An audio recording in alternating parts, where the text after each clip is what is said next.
Breaking news చూస్తున్నాం. పల్నాడు జిల్లా మాచర్ల సమీపంలో ఘోర రోడ్డు ప్రమాదం జరిగింది. నగరవనం వద్ద రోడ్డుపై ఆగి ఉన్న లారీని తుఫాన్ వాహనం అతివేగంగా వచ్చి బలంగా ఢీకొట్టింది. ఈ ప్రమాదంలో తుఫాన్ వాహనంలో ప్రయాణిస్తున్న నలుగురు అక్కడికక్కడే ప్రాణాలు కోల్పోయారు. వాహనంలో ఉన్న మరో 9 మందికి తీవ్ర గాయాలయ్యాయి. తుఫాన్ వాహనం హైదరాబాద్ నుంచి పొదిలి వెళ్తూ ఉండగా ఈ ఘటన జరిగింది. సమాచారం అందుకున్న వెంటనే పోలీసులు ఘటనా స్థలానికి చేరుకొని సహాయక చర్యలు చేపట్టారు. క్షతగాత్రులను చికిత్స నిమిత్తం సమీప ఆసుపత్రికి తరలించారు. పోలీసులు కేసు నమోదు చేసి దర్యాప్తు చేపడుతున్నారు.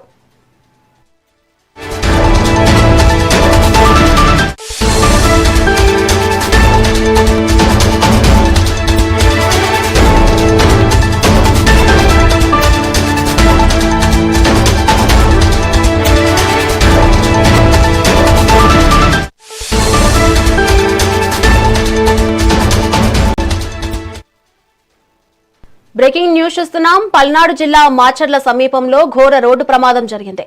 నగరవనం వద్ద రోడ్డుపై ఆగి ఉన్న లారీని తుఫాన్ వాహనం అతివేగంగా వచ్చి బలంగా ఢీకొట్టింది. ఈ ప్రమాదంలో తుఫాన్ వాహనంలో ప్రయాణిస్తున్న నలుగురు అక్కడికక్కడే ప్రాణాలు కోల్పోయారు. వాహనంలో ఉన్న మరో 9 మందికి తీవ్ర గాయాలయ్యాయి. తుఫాన్ వాహనం హైదరాబాద్ నుంచి పొదిలి వెళ్తూ ఉండగా ఈ ఘటన జరిగింది.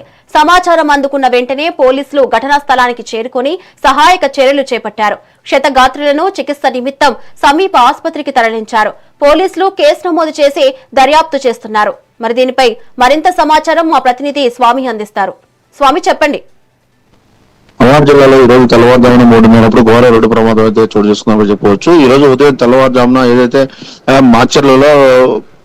మాచర్ల ఊరి చివర సైడ్ ఆపుకున్న లారీని హైదరాబాద్ నుంచి కనిగిరి వెళ్తున్న తుఫాను వెహికల్ అయితే ఆగి ఉన్న లారీని ఢీకొట్టడంతో ఆ తుఫాన్ లో ఉన్న ప్రయాణికులకు 4 చనిపోవడం జరిగింది. మిగతా 9 మందికి కూడా తీవ్ర గాయాలు అవడంతో నర్సాపేట ప్రభుత్వ ఆసుపత్రికి అయితే తరలించారని కూడా చెప్పుకోవచ్చు.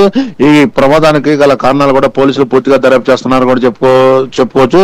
ఏదైతే రోడ్డు పక్కన సైడ్ ఆగి ఉన్న లారీని అతివేగంగా వస్తున్న తుఫాన్ వెహికల్ ఢీకొట్టడం వల్ల ఈ ప్రమాదం చోటు చేసుకుందని అక్కడ ఉన్న స్థానికులు అయితే చెబుతున్నారు. ఈ అతివేగానికి 4 బలయ్యారని కూడా చెప్పుకోవచ్చు.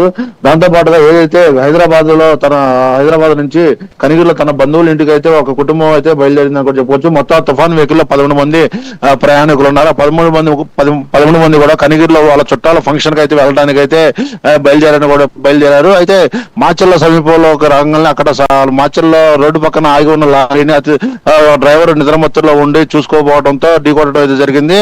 ఈ ప్రమాదంలో 4 మృతి, మిగతా 9 మందికి తీవ్ర గాయాలు అవడంతో నర్సాపేట గవర్నమెంట్ హాస్పిటల్ అయితే తరలించారని కూడా చెప్పుకోవచ్చు. ఈ ప్రమాదంలో ఒకే కుటుంబానికి చెందిన వాళ్ళు కూడా చనిపోవడం చాలా తీవ్రని కూడా చెప్పుకోవచ్చు. దాంతో పాటుగా ఏదైతే ఈ తెల్లవారుజామున జరిగిన ప్రమాదాన్ని కూడా అక్కడ ఉన్న స్థానికులు తక్షణమే స్పందించి స్థానిక 108కి కానీ ఇటు పోలీసులు కూడా సమాచారం ఇచ్చారు. ఆ పోలీసులు తక్షణం అక్కడ యాక్సిడెంట్ స్పాట్కి వెళ్ళేసి మిగతా ప్రయాణికులు కూడా హాస్పిటల్ కి తరలించారని కూడా చెప్పుకోవచ్చు. దీని మీద పల్నాడు కలెక్టర్ కృతికాసులకు కూడా స్పందించి ఎవరైతే గాయాలై ఉన్నారో వాళ్ళకి మెరుగైన చికిత్స అందించాలని చెప్పేసి ఇటు అధికారులు కూడా చెప్పడం జరిగింది. హుటాహుటిన అక్కడ ఉన్న జిల్లా యంత్రాంగం కూడా ఒకసారిగా ఆ యాక్సిడెంట్ జరిగిన స్పాట్కి వెళ్ళేసి అక్కడ చనిపోయిన 4 అయితే పోస్ట్ మార్టం నిమిత్తం గురిజాల ప్రభుత్వ ఆసుపత్రికి తరలించారు. గాయపడ్డ వాళ్ళని 9 మందిని కూడా నర్సాపేట హాస్పిటల్ కి తరలించారు. అక్కడ నర్సాపేట హాస్పిటల్లో చికిత్స పొందుతున్న వాళ్ళని అయితే అధికారులు కూడా మెరుగైన వైద్యం అందించే విధంగా కూడా ప్రయత్నం చేస్తున్నారు కూడా అని చెప్పుకోవచ్చు. ఈ సంఘటన జరిగిన మరుక్షణం కూడా ఏదైతే వాళ్ళ కుటుంబ సభ్యులు కూడా సమాచారం ఇవ్వడం అయితే జరిగింది. దీని మీద పూర్తిగా దర్యాప్తు చేసి కేసు కూడా నమోదు చేయడం అయితే జరిగింది. కేవలం ఈ తెల్లవారుజామున ప్రయాణించేటప్పుడు డ్రైవర్లు కూడా చాలా అప్రమత్తంగా ఉండాలని చెప్పేసి ఇప్పటికే పోలీసులు కూడా పలుసార్లు అవేర్నెస్ ప్రోగ్రామ్ కూడా పెట్టడం జరిగింది. కేవలం ఏదైతే తెల్లవారుజామున ప్రయాణించే ప్రతి డ్రైవర్ కూడా కాస్త నిద్రమంపు వచ్చినప్పుడు కాస్త సైడ్ ఆపుకొని పడుకోవాలి, కానీ ప్రజల ప్రాణాలు తీయకూడదని చెప్పేసి అధికారులు పోలీసు యంత్రాంగం కూడా పలుసార్లు అవేర్నెస్ ప్రోగ్రామ్ కూడా పెట్టడం అయితే జరిగిందని కూడా చెప్పుకోవచ్చు. ఏదైతే ఈ రోజు తెల్లవారుజామున జరిగిన ఘటన ఏదైతే ఉందో ఆ ఘటన తీవ్ర లోటు అయితే కనపడుతుందని కూడా చెప్పుకోవచ్చు.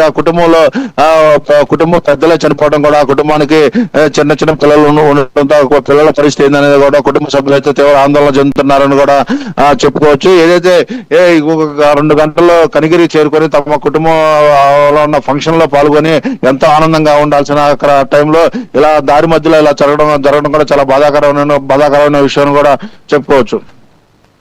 Thank you Swamy.